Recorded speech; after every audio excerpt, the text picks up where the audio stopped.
मी पत्रकार विजयकुमार भगवान उघडे, दैनिक जय हो, साप्ताहिक जय हो या पत्रकारामध्ये वृत्तपत्रात माझे मी स्वतःची मालकीचे काम करत आहे। तर आज स्वतंत्र दिनाच्या 78व्या दिनानिमित्त सर्व भारतवासियांना माझ्या जय हो परिवारातर्फे शुभेच्छा देतोय।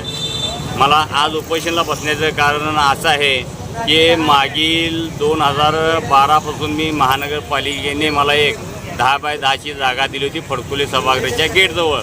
त्या गेटची जागा सहाय्य समितीमध्ये मंजूर झाली असताना देखील महापालिकेच्या सारिका अंकुलवार या मॅडमने ते टीपीसाठी पाठवले म्हणून असं सांगत मला अनेक दिवस मला झोलवत ठेवले। मग ते मला टीपीसाठी म्हणले तर मला ते भाडं ठरवतो म्हणले, भाडं आज उद्या सांगतो करतो। मग मॅडमने मला आज काय सांगितलं नाही। शेवटी मॅडमची बदली तिथून झाली तरी देखील मॅडमचं मी पाठपुरावा करत होतो। तर मॅडम म्हणले तुमची जागा आहे, तुम्हाला मिळेल, कुठं जाणार नाही। तर नुकतंच काही दिवसापूर्वी सोलापुरातले एक गुंडशाही व खंडणीखोर बहादूर म्हणून सोलापुरात ओळखले जाणारे संभाजी आरमार या संघटनेच्या कार्यकर्त्यांनी ती जागा माझ्या 10 बाय 10च्या जागेवर अतिक्रमण केलेलं आहे। मग त्यांना मी विनंती केली, बाबांनो तुम्ही जागा ही मला माझ्या वृत्तपत्राला दिलेली आहे जागा आहे ऑफिससाठी, तर तुम्ही काय इथं अतिक्रमण करता? मग मला अशी मी विनंती करून बोलल्याचा संभाजी आरमारचे श्रीकांत डांगे, शिवाजी वाघमोडे, मोरे व करण कोटा यांनी चक्क मला दम दिले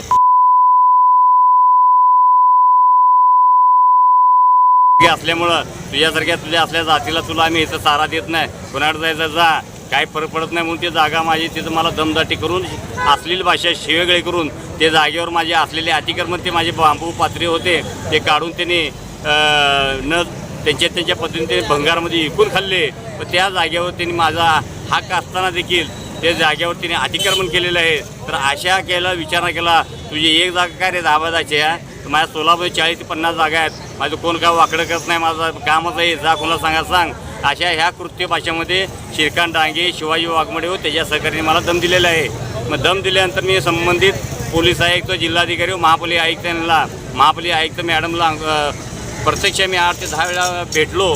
तर तिने म्हणले ठीक आहे, सांगते करते, प्रस्ताव पाठवतो। पण आजपर्यंत महापालिकेच्या आयुक्तीने मला काय न्याय दिला नाही।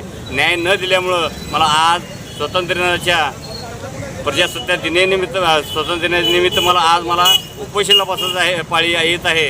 आणि उपोषणाला बसलो असता या उपोषणाच्या जागेवर मला उपोषणाला बसायला देखील जागा नाही, अशी सोलापूरच्या जिल्हाधिकाऱ्याची अवस्था झाली। तर मला भर रस्त्यामध्ये उपोषण करायची पाळी आलेली आहे। तर माझ्यावर अन्याय झालेला आहे। तर पोलीस आयुक्तांनी व माननीय जिल्हाधिकारी व महापालिका आयुक्त यांनी मला वृत्तपत्राच्या पत्रकाराला दिलेल्या कार्यालयाची जागा लवकर मिळवून द्यावी। आणि जे सोलापुरामध्ये दहशत माजवणारे, धमकी देणारे, खंडणी बहादूर म्हणून ओळखले असणारे संभाजी आरमारच्या कार्यकर्त्यावर तात्काळ कारवाई करण्यात यावी ही माझी नम्र विनंती आहे। तुम्ही म्हणता तुम्हाला जातीवादक उच्चार करून तुमचा अपमान केला त्यांनी, असं तुम्ही म्हणता? हो, परंतु त्यांनी म्हणलं तुम्ही त्यांच्यावर अनुसूचित जाती जमाती अन्याय अत्याचार प्रतिबंधक कायदा 1989 नुसार तुम्ही तक्रार द्यायला हवी होती पोलीस स्टेशनमध्ये। हो, मी संबंधित सोलापूरला दिलेले आता काय न्याय मिळाला नाही। तर माननीय राज्याचे व केंद्रीय जे अनुसूचित जातीचे आयोग आहेत त्यांच्याकडे मी दाद मागणार व दाद नाही मिळालं तर मी भर महापालिकेच्या आवारामध्ये आत्मदहन करीन पुढील कार्यामध्ये। अनुसूचित जाती जमाती अन्याय अत्याचार विरोधी समितीचे माननीय जिल्हाधिकारी हे अध्यक्ष आहेत, तुम्ही त्यांच्याशी भेट आणि त्यांची चर्चा केला का त्यांच्याशी या संदर्भामध्ये? पत्रव्यवहार केलेला आहे। आज नव्हते मला न्याय मिळेल मी अपेक्षा आहे माझी।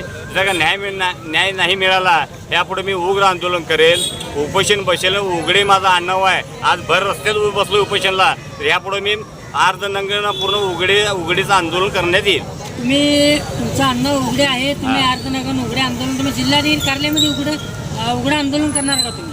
मी जिल्हाधिकारी असो, महापालिका असो, संबंधित जे अधिकारी जिथे येते माझा विषय मी त्या एरियामध्ये आवारात करेन। आपल्या शहरातील ताज्या घडामोडी पाहण्यासाठी हल्ला बोल भारत न्यूजला सबस्क्राईब करा आणि बेल आयकॉन प्रेस करा।